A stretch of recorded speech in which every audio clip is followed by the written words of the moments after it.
El 15 de octubre de 1959, en la tranquila calle Kreitmayerstraße 7 de Múnich, una figura clave del nacionalismo ucraniano cae sin vida. No hay heridas visibles, ni disparos, ni sangre, solo un cuerpo desplomado y un rastro invisible de muerte. Cianuro, disparado en forma de gas directamente a su rostro. Así termina la vida de Stepan Bandera, un personaje que para muchos simboliza la lucha por la independencia de Ucrania, pero para otros representa el horror absoluto. Esta es la historia del hombre que inspiró masacres, lideró movimientos ultranacionalistas y terminó silenciado por el largo brazo de la KGB. Un hombre cuya existencia, marcada por la ideología extrema, el conflicto étnico y las traiciones políticas, continúa desatando pasiones encendidas incluso décadas después de su muerte. Stepan Bandera nació en 1909 en la región de Galicia Oriental, entonces parte del Imperio Austrohúngaro, en una familia profundamente religiosa y nacionalista. Su padre, un sacerdote greco-católico, le inculcó desde joven un fervor patriótico que pronto derivaría en un nacionalismo radical. Desde temprana edad, Bandera mostró una determinación inusual. Su entorno estaba lleno de tensiones, ucranianos oprimidos bajo el dominio polaco, minorías sin derechos plenos y una historia cargada de resentimiento por la pérdida de soberanía. Esta mezcla de convicción y entorno inflamable moldeó un carácter dispuesto a cualquier sacrificio por la causa ucraniana. Durante su adolescencia y juventud, Bandera se unió a círculos estudiantiles nacionalistas que buscaban liberar a Ucrania del control extranjero. No tardó en destacar como un activista comprometido, con una oratoria encendida y una mente estratégica. Fue admitido en la Organización de Nacionalistas Ucranianos, OUN, una agrupación clandestina que veía en la violencia una herramienta legítima para alcanzar la independencia. Dentro de la OUN, Bandera ascendió rápidamente por su disposición a actuar donde otros dudaban. Su implicación en asesinatos políticos, como el del ministro polaco Bronisław Pieracki en 1934, lo llevó a ser condenado a cadena perpetua por las autoridades polacas. No obstante, ni la prisión debilitó su ideología.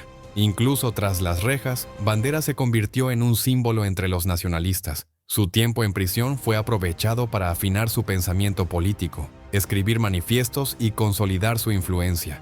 Cuando estalló la Segunda Guerra Mundial, la invasión nazi a Polonia y la posterior caída del régimen polaco significó la liberación de muchos prisioneros políticos, entre ellos Bandera. A partir de ese momento, su historia se entrelaza con una de las etapas más oscuras del siglo XX. Con el avance alemán hacia el este, Bandera y su facción dentro de la OUN vieron una oportunidad dorada.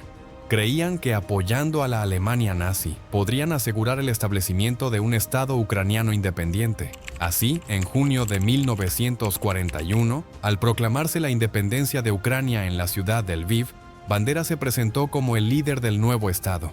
Sin embargo, la reacción de los nazis no fue la esperada. Hitler no tenía intención de permitir una Ucrania autónoma. Bandera fue arrestado y confinado en Sachsenhausen, aunque bajo condiciones considerablemente mejores que las de otros prisioneros. Mientras él permanecía recluido, sus seguidores, principalmente la OUN-B y el ejército insurgente ucraniano, UPA, intensificaron su lucha sobre el terreno. Lo que siguió fue una serie de atrocidades que marcarían con sangre la historia del este europeo. Pogromos como los de Lviv, realizados en coordinación con las tropas nazis, resultaron en el asesinato de miles de judíos. Las matanzas no se detuvieron ahí. En la región de Volinia y otras zonas de la actual Ucrania occidental, el UPA lanzó una brutal campaña de limpieza étnica contra la población polaca. Hombres, mujeres y niños fueron asesinados con una violencia que estremecía incluso a los observadores más curtidos. Las técnicas eran aterradoras. Los aldeanos eran sacados de sus hogares durante la noche y ejecutados públicamente. Muchas veces, los ataques se llevaban a cabo con herramientas rudimentarias, hachas, cuchillos, palas. Las víctimas eran torturadas antes de morir como un método deliberado de sembrar el terror. Estas acciones eran justificadas dentro del aparato ideológico de la OUN-B como una purificación étnica necesaria para la creación de un Estado ucraniano homogéneo. Stepan Bandera, aunque no participaba directamente en el terreno en estos momentos, mantenía comunicación con sus seguidores y apoyaba la causa desde el exilio. Tras su liberación en 1944 por parte de los nazis, quienes esperaban que ayudara a frenar el avance soviético, Bandera se instaló en Múnich. donde vivió bajo la protección de la inteligencia alemana y eventualmente con conocimiento y tolerancia de agencias occidentales como la CIA. Aún así, sus actividades continuaron. Desde Múnich organizó redes clandestinas, envió mensajes a células dispersas por Europa y mantuvo viva la llama del nacionalismo ucraniano más extremo. Para la Unión Soviética, él representaba una amenaza simbólica potente, un líder capaz de inspirar insurrecciones dentro de su territorio. En respuesta, la KGB planificó una operación encubierta para eliminarlo. El agente Bohdan Stashinsky fue entrenado meticulosamente durante años para acercarse a Bandera y ganarse su confianza. La herramienta del asesinato fue tan innovadora como mortal, un arma que disparaba gas cianuro, causando la muerte sin dejar rastros físicos evidentes. La ejecución fue un éxito clínico. El 15 de octubre de 1959, Bandera murió casi instantáneamente. La noticia generó un terremoto en la diáspora ucraniana. Algunos lo lloraron como un héroe asesinado por el totalitarismo soviético. Otros celebraron su muerte como el castigo justo para un hombre cuya ideología costó decenas de miles de vidas. Años después, Stashinsky desertó a Occidente y confesó el crimen, confirmando la autoría soviética y revelando detalles sobre las operaciones secretas de la KGB. Hoy, el legado de Stepan Bandera continúa siendo objeto de intensa disputa. En Ucrania, especialmente en el oeste, es conmemorado como un luchador por la independencia. Monumentos, nombres de calles y días de conmemoración alimentan su figura como símbolo nacional. Sin embargo, fuera de estas regiones, y particularmente entre comunidades polacas, rusas y judías, su nombre evoca horror y genocidio. Esta polarización histórica ha sido explotada por diversos actores políticos, convirtiendo a Bandera en una figura casi mitológica y profundamente peligrosa dentro del discurso público. Esta dualidad no solo refleja una pugna por la interpretación del pasado, sino una batalla activa por el control del presente. En la Ucrania post-soviética, especialmente tras la Revolución Naranja y el Euromaidán, la figura de Bandera ha resurgido con fuerza como estandarte de soberanía nacional frente a la presión rusa. Para muchos jóvenes, que no vivieron los horrores de la Segunda Guerra Mundial, Bandera se presenta como un símbolo de rebeldía contra el imperialismo.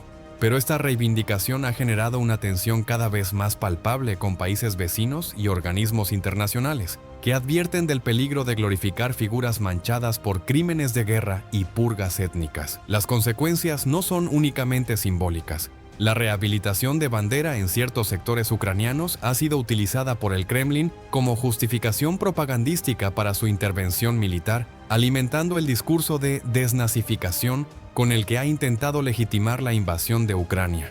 En este contexto, Bandera se convierte en un arma política de doble filo, reivindicado como mártir por unos, instrumentalizado como villano por otros.